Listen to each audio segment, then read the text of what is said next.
He's always watching us, guiding us, and he knows what's deep in our hearts. So when you lose your way, to Allah you should turn, 'cause as it always He will always be there.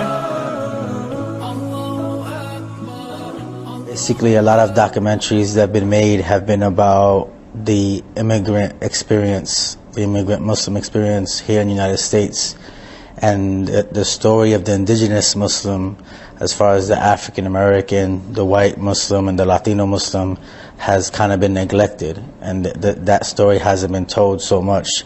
You have stories about like Malcolm X, but nothing really too much after that period.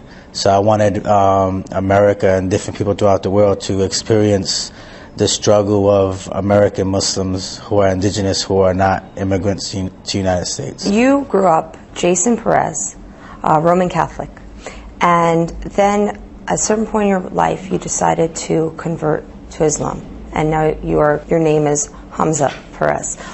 What happened in your life to cause you to make such a change? Basically, different things throughout life. People try to get happiness from money, from clothes, from partying, and none of that stuff really quenched my thirst of what real happiness was. To me, real happiness comes from the source of the one who created happiness, and that's the Creator. So no matter what I was involved in, whether if I had money, whether if I was partying, it was never true happiness. And when I found out and I experienced a relationship with God through Islam, then that was the ultimate form of happiness. And me changing my name, I didn't change it legally, because in Islam you don't have to change your name unless your name is directly connected to idol worship. So legally my name is still Jason Perez, but Hamza was kind of a name that I took on to kind of like shed some of my past and my negative characteristics and my negative influences of maybe people I was hanging around with, to kind of start like a new mentality. But my name is still Jason, and I have no problem with people calling me Jason as well. That past included drug dealing, right? Yep, I used to sell drugs from an early age.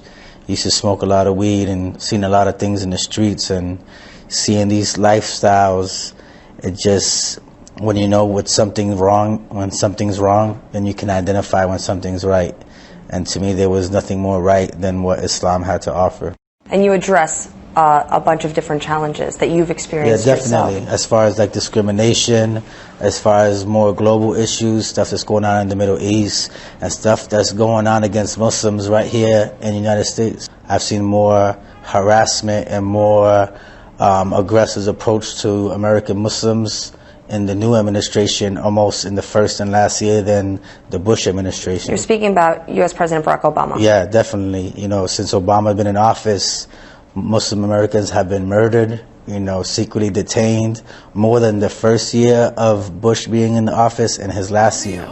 So to us, it's, you know, as American Muslims, we don't get too much caught up in the hype, you know. Did you before he became president? No, no, not at all. You didn't believe the change? I've never voted in my life, you know, and I believe that change comes from an individual, by that person changing themselves and changing their home, then trying to change their community, and then you work your way up.